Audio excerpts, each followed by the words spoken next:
Actuellement, vous présentez quel livre sur ce salon? Je présente une très très belle histoire, celle de Kofi Nnamdi que j'ai romancé. J'ai écrit un roman sur l'histoire de Kofi Nnamdi à travers lequel je présente les deux France qui cohabitent mais ne se connaissent pratiquement pas.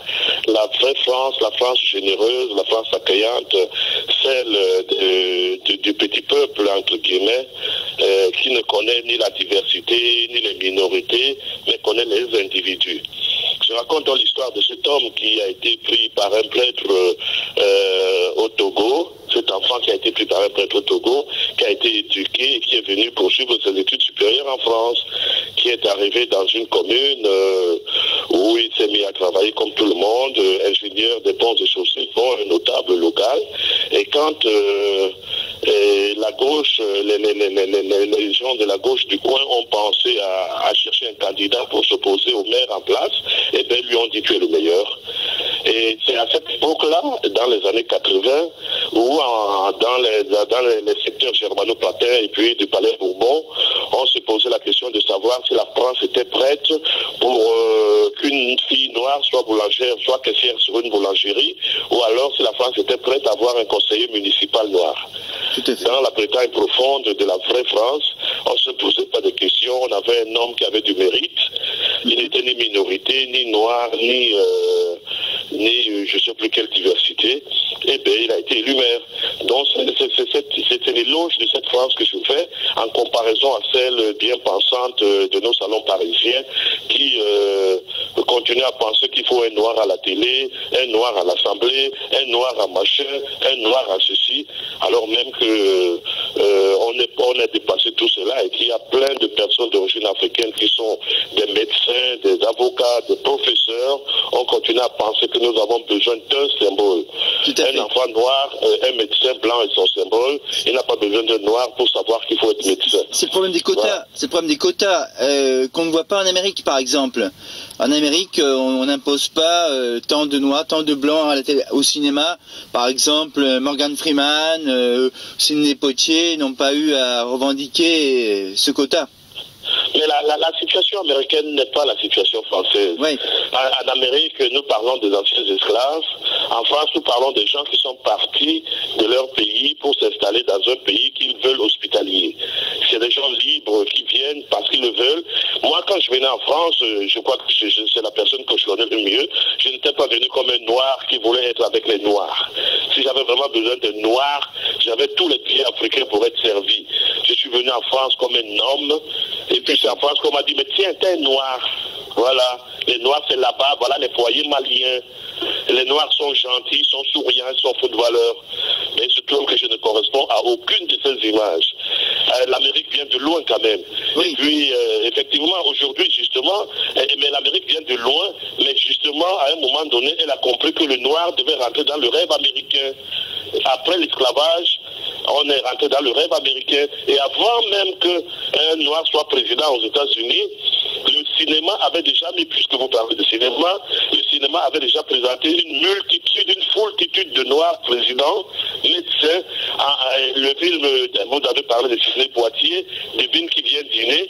Sidney Poitier n'était pas un balayeur de rue, n'était pas un musicien, n'était pas un boxeur, il était médecin. Il était médecin, ah d'accord. Il était médecin dans le film Devine qui vient dîner. Oui, quand les Américains ont commencé à comprendre que les Noirs, comme disait Chester Himes, if he hollers, let him go. S'il braille, lâche-le. Les Américains ont compris que maintenant, le Noir braillait, il fallait le lâcher et lui donner sa part du rêve américain. À partir de ce moment, ils se sont mis au boulot. Et par contre, pour parler du cinéma, nous, en 2012, quand on fait un film, je parle des Intouchables, oui. Alors que le personnage réel était un Maghrébin, dans le cinéma, on met un noir rigolard. Mais voilà, alors même que le noir n'est plus rigolard en France aujourd'hui, il est médecin, il est avocat, il est professeur, il est doyen d'université, il est commissaire de police, il est capitaine dans l'armée.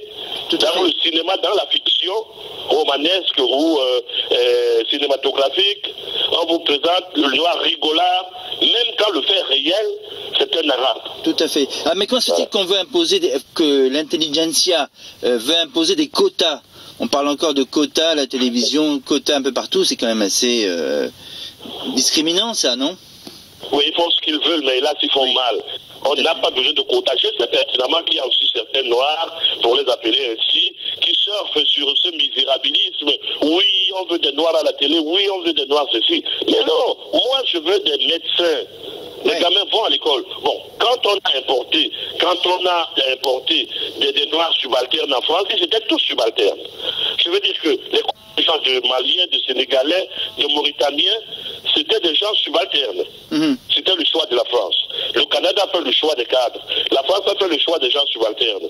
Bon, on n'allait pas penser que Mamadou, venant de son village de Caille, allait être médecin.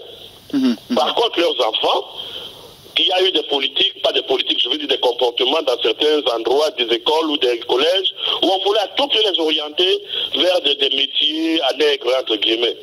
Mais les gamins se sont rébiffés. Bien sûr. Ils sont médecins. Ils sont avocats. Ça... Ils travaillent à la défense. Tout à fait. Et moi, c'est ce taux-là. Plutôt que personne n'a besoin de quotas. La France n'a pas besoin de quotas. La France a tout simplement besoin d'arrêter de parler de minorité et de diversité. Parlons de compétences. Elle a besoin de compétences. C'est tout. La France est tellement le pays des privilèges innés que un gamin blanc ou noir ou jaune ou vert de Neuilly-sur-Seine se croit plus important, et la société le croit plus important qu'un gamin de Neuilly-sur-Marne. Mais c'est une petite un gamin casse. de Bobigny, on le pense inférieur à un gamin du 7e arrondissement. Tout simplement du fait du lieu de sa résidence. Ce n'est même pas on ne lui a même pas d'accord posé les questions, qu'il soit blanc ou vert. On se dit déjà qu'il n'est pas de l'élite. Parce qu'il est à Bobigny, tout simplement. Tout à fait. Gaston Kelman, pensez-vous que les Français sont racistes actuellement? Ah non, pas du tout. Justement, mon dernier livre de Kofi, ça montre que la France est le pays le moins raciste peut-être au monde. Il y a cette France-là vraie, celle que j'aime, la France profonde, qui voit l'individu.